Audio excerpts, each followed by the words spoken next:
Let me see if I can show you guys the book live. It's a kind of a part two to that other video I just did. I'm gonna let the book play out for a few minutes. That way you guys can kind of see how the reactions go, right? See what exactly the Pac-Mans do live, because I feel like I didn't cover it too well in the other video. So this is currently the session for after hours, 9:39 p.m. Eastern. Not a lot happening, right? Because all the other exchanges are in bed right now. Just based on my ES chart, you guys can't see it, but based on the ES chart right now, the Pac-Mans are trying to smash through this zone at 39.82. Based on the chart, it looks like there's a bullish setup, so it looks like it's going to continue on its way up. If I had to take a play based on this, my long position would have been closer to the heat at 39.79, which is where I have a support level drawn. But as we can see here, buyers are stepping up. They're attacking this wall, so they'll probably take this sell order off. And they will go attack this wall up at 39.84, which is where there's more liquidity found, right? So like I said in the last video, the Pac-Mans are going to seek out liquidity, and for the most part, they're going to seek out the liquidity that's nearby, right? So here we can see, right, this Pac-Man's attacking this liquidity wall over at 39.82.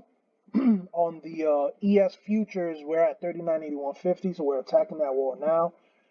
One thing I've noticed when these Pac-Mans do attack these walls, the more liquidity is found at that wall, the more erratic the move upwards, right? So for example, once this wall's taken out, it's not really that heavy, but it'll probably move the futures about half a point just by taking out this wall right here. The lines you see sideways, so this green line here, that's going to be what the best bid is, and then the ask will show up either up here or if it's selling off down here. Right now the ask is going to be at the white zone, bid is going to be at the green line, right? So Pac-Man tries to break down the zone, not enough buyers step in to help it break. So now we're starting to get some selling action here.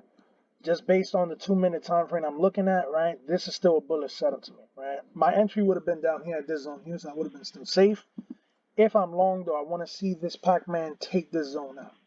If this Pac-Man takes this zone out, then we target this zone. At this zone here, I'm probably going to sell off my, I'm going to sell my longs and look for a rejection candle off of this zone so I can short it back down. And then from this zone up here, I would short it back down to the support that I have drawn at 39.79. Yeah, that's basically it.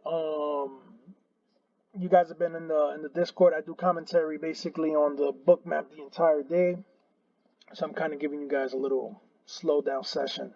It is after hours, so the book is not going to move as aggressively as it should, or as usually as good as it moves.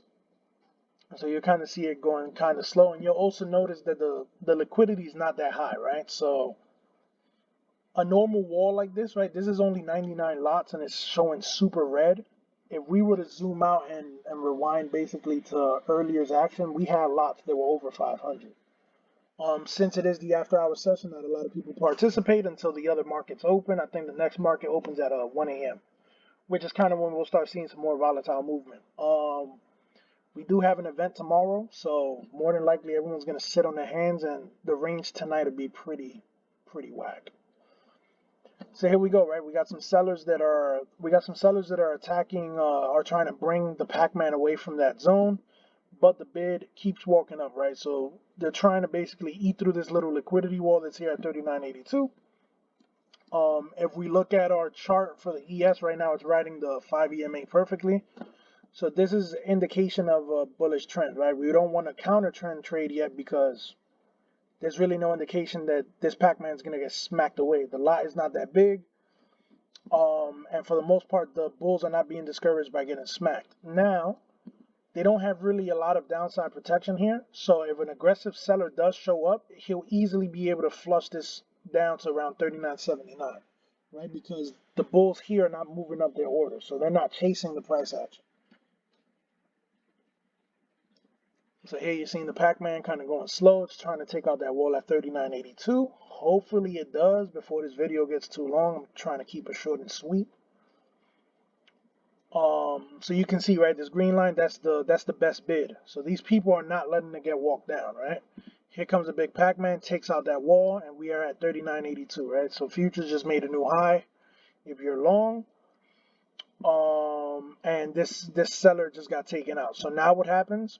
If you're long, you want to see bulls put up a wall closer to the move up, right? So they can continue moving it up. And you want to see the Pac-Man attack the higher zones.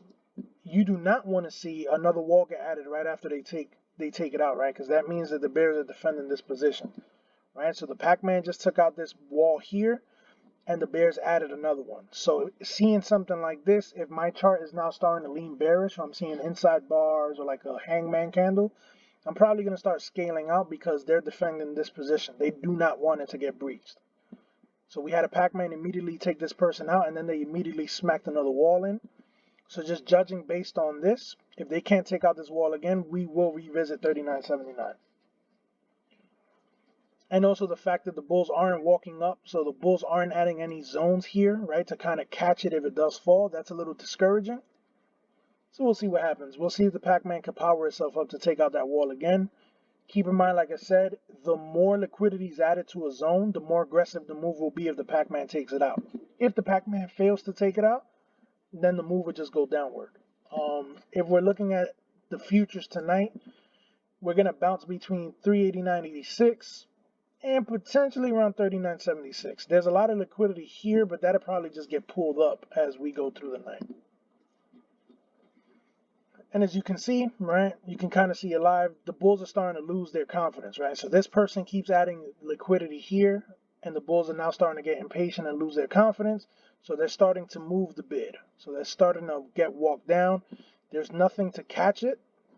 And based on the chart now, the 2 minutes starting to flip bearish, right? So we had a green candle, and now we have a bearish engulfing on the 2 minute, which you can see bookmap's giving us a warning, right? So if we were long at 39.79, we get up here, Pac-Man takes out the zone, and they immediately put up a wall again. That is something we don't want to see, so that would be your signal to flip short or to get out your long. And as you can see right now, they're trying to add some downside protection. This is basically back to where I have my support drawn. Pac-Mans to the downside are getting more aggressive. There's really no heat here to catch the ES on its way down. So more than likely on this next trip, we'll see 39.78. Anyways, to spare this video from being another 15 minutes, yeah, I'm gonna cut it off here. Hopefully this kind of clears up seeing it live and how I read it. If not, questions, comments, or let me know. So talk to you guys later.